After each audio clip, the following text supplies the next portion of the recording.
প্ৰিয় দৰ্শক, এই ভিডিঅ'টিত মই আপোনালোকক জনাবলৈ চেষ্টা কৰিম ষ্টেট বেংক অফ ইণ্ডিয়া, যি চৰকাৰী বেংক হয় আৰু আটাইতকৈ ডাঙৰ বেংক হয় ভাৰতবৰ্ষৰ।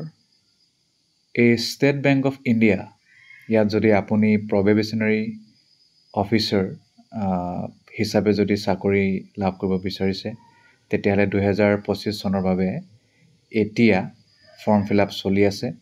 500ৰো অধিক পদ খালী হৈছে ভাৰতবৰ্ষৰ বিভিন্ন ঠাইত। গতিকে মই ইয়াৰ বিষয়ে আপোনালোকক জনাম যে ইয়াৰ বাবে পৰীক্ষাত কি কি আহে আৰু আপোনালোকে কেনেকৈ এপ্লাই কৰিব ইত্যাদি সকলো কথা। যদি 2025 চনৰ কথা কওঁ, প্ৰতি বছৰে প্ৰায় জুন জুলাই মাহতেই নটিফিকেশ্যনটো ওলায়। ৰেগুলাৰ ভেকেঞ্চি, বেকলগ ভেকেঞ্চি এই সকলো যোগ কৰি মই ক'ম, টোটেল ভেকেঞ্চি SCৰ 80টা, ST 73, OBC 135, EWS 50, unreserved 203, total 541টা আপোনাৰ পদ খালী হৈছে 2025 চনত। প্ৰতি বছৰে বেলেগ বেলেগ ভেকেঞ্চি ওলায়, কেতিয়াবা বাঢ়ে কেতিয়াবা কমে। 25 চনৰ বাবে অনলাইন ৰেজিষ্ট্ৰেশ্যন আপোনাৰ 24 জুনৰ পৰা আৰম্ভ হৈ 14 জুলাইলৈকে থাকিব। এপ্লিকেশ্যন ফি সেই সময়ছোৱাতে দিব লাগিব। প্ৰিলিমিনাৰী এক্সামিনেশ্যনৰ কল লেটাৰ, তাৰমানে এডমিট কাৰ্ড 3 পৰা 3rd বা 4th উইক অফ জুলাই তাৰ পৰা পাৰিব। অনলাইন প্ৰিলিমিনাৰী পৰীক্ষা জুলাই আগষ্ট মাহত হোৱা কথা 25 চনৰ। ৰিজাল্টটো আগষ্ট ছেপ্টেম্বৰত, মেইনছৰ call letter August September. Online main phase 2 পৰীক্ষা ছেপ্টেম্বৰত হোৱা কথা, ৰিজাল্ট মেইন পৰীক্ষা ছেপ্টেম্বৰ অক্টোবৰ। ডাউনলোড যদি ফেজ 2 কল লেটাৰ কৰিবলগীয়া হয় অক্টোবৰ নৱেম্বৰ, আৰু ফেজ 3 চাইক'মেট্ৰিক টেষ্টৰ অক্টোবৰ নৱেম্বৰ, ইণ্টাৰভিউ আৰু group exercise October November, final result ওলাব নৱেম্বৰ ডিচেম্বৰ। আৰু SC ST PWD কেণ্ডিডেটসকলে প্ৰি এক্সামিনেশ্যন ট্ৰেইনিং লাভ কৰিব। যদি আপুনি ইচ্ছা কৰে সেইটো ল'ব পাৰিব। যদি আপুনি SC ST OBC PWD candidate হয়, তেতিয়া জুলাই আগষ্ট 2025 হ'ব। 21 বছৰতকৈ কম হ'লে নহ'ব, 30তকৈ বেছি হ'লে নহ'ব। 1/4/2025 তাৰিখে গণনা কৰিব লাগিব। আৰু ৰেহাই দিয়া হৈছে OBC NCL 3, SC ST 5 আৰু এক্স ছাৰ্ভিচমেন 5। শিক্ষাগত অৰ্হতাৰ ক্ষেত্ৰত গ্ৰেজুৱেশ্যন হ'লেই হ'ল। গ্ৰেজুৱেশ্যন ইন এনি ডিচিপ্লিন, যিকোনো ডিচিপ্লিনত গ্ৰেজুৱেশ্যন কৰা, ৰিকগনাইজ ইউনিভাৰ্চিটি বা ইয়াৰ সমপৰ্যায়ৰ। আৰু যদি আপুনি এতিয়া পৰীক্ষা ফাইনেল দিছে, ৰিজাল্ট ওলোৱা নাই, তেতিয়াও আপুনি এপ্লাই কৰিব পাৰিব, একো নাই। খালি চিলেকশ্যন পাই যেতিয়া এপইণ্টমেণ্ট ল'ব, তেতিয়ালৈকে কিন্তু আপুনি এলিজিবিলিটিটো লাভ কৰিব লাগিব, বেলেগ ৰাস্তাটো নাই।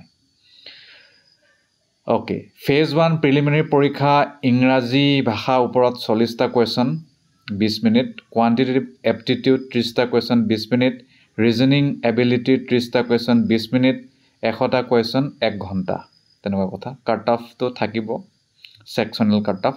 মেইনছ পৰীক্ষা অবজেক্টিভ টেষ্ট হ'ব। ৰিজনিং এণ্ড কম্পিউটাৰ এপ্টিটিউড 40টা question 60 mark 50 minute, data analysis and interpretation 30টা question 60 mark 45 minute, general awareness, economy, banking knowledge 60টা question 60 mark 45 minute, English language 40টা question 20 mark 40 minute, 170টা কুৱেশ্যন 200টা mark 3 ঘণ্টীয়া।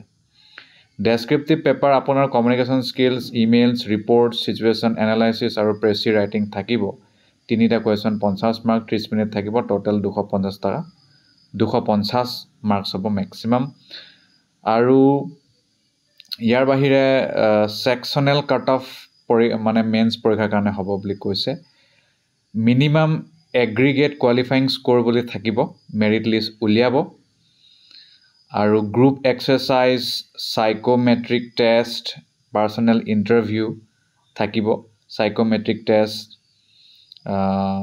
আপোনাৰ জুখিব আৰু যে আপোনাৰ কেনেকুৱা mental capability. Group exercise 20, interview 30, total 50। আৰু আপোনাৰ মেইনছ পৰীক্ষাত যিটো 250 থাকিব, গ্ৰুপ এক্সাৰচাইজত 50 থাকিব, টোটেল 300 হ'ব। তাৰে নৰ্মেলাইজ মাৰ্কছ 75 বুলি ধৰা হ'ব।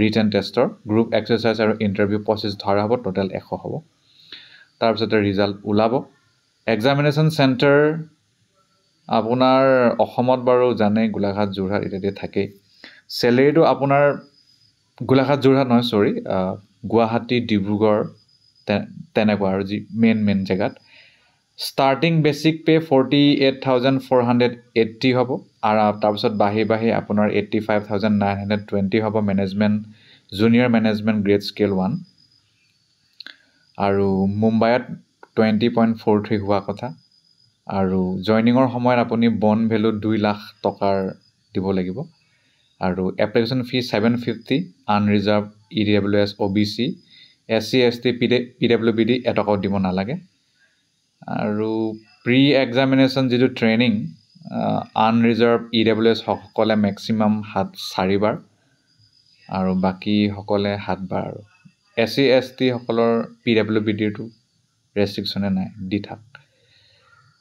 দি থাকিব পাৰিব আৰু এপ্লাই কৰিবলৈ হ'লে https://bank.sbi/web/career/current-openings তাতে কৰিব লাগিব আৰু যি তথ্য বিচাৰে সকলো তথ্য দিয়াটো আপোনাৰ দায়িত্ব আৰু ইয়াৰ বাহিৰে আৰু বিশেষ কথা নাই আৰু যি কথা আছিলে মই আপোনাক ক'লোৱে তেতিয়াহ'লে আপোনালোকে এপ্লাই কৰক ধন্যবাদ